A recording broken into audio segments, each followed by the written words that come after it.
inilah masanya yang dah lama dah masuk untuk kita gembirakan dan bahagiakan mak dan ayah kita. Ini pun belum selesaikan lagi. Mak kita pun belum kita selesaikan lagi untuk bahagiakan dia, sibuk nak bahagiakan perempuan lain.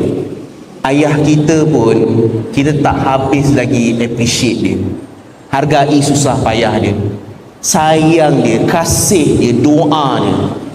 Tapi kita masih lagi hati ni terpaut dan beria terhegih-hegih sangat dengan lelaki yang bukan dalam kita punya kewajipan pun.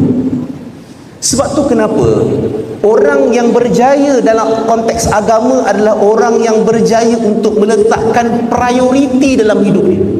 Mana satu yang lebih penting? Boyfriend kau ke ayah kau? Definitely ayah. Hadirin semua, mana yang lebih penting? Girlfriend ke girlfriend? Pastinya diri semua yang jauh lebih penting adalah mak kita lah.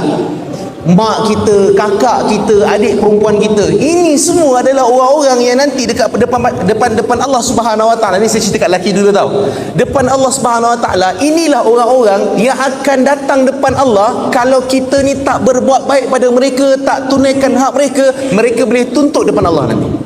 Adik kita boleh tuntut, ya Allah, abang aku dulu sikit pun tak tegur bila aku ni tak jaga aurat aku, sikit pun tak tegur bila aku ni buat maksiat, sikit pun tak tegur kalau aku ni tinggalkan semayang. Kita sibuk tanya dengan girlfriend, awak dah makan ke belum? Belum. Kenapa tak makan? Awak tak makan? Saya tak makan lah. Sambil makan cakap benda tu. Sibuk tanya dah mandi ke belum, dah minum ke belum, kenapa tak pergi kuliah. Biarlah dia. Tapi adik perempuan kita sikit pun tak peduli. Kakak kita, adik-beradik kita, mak kita sikit pun kita tak peduli. Sebab tu bila kita mula letakkan sesuatu pada tempatnya, barulah ada ketenangan dalam kehidupan kita.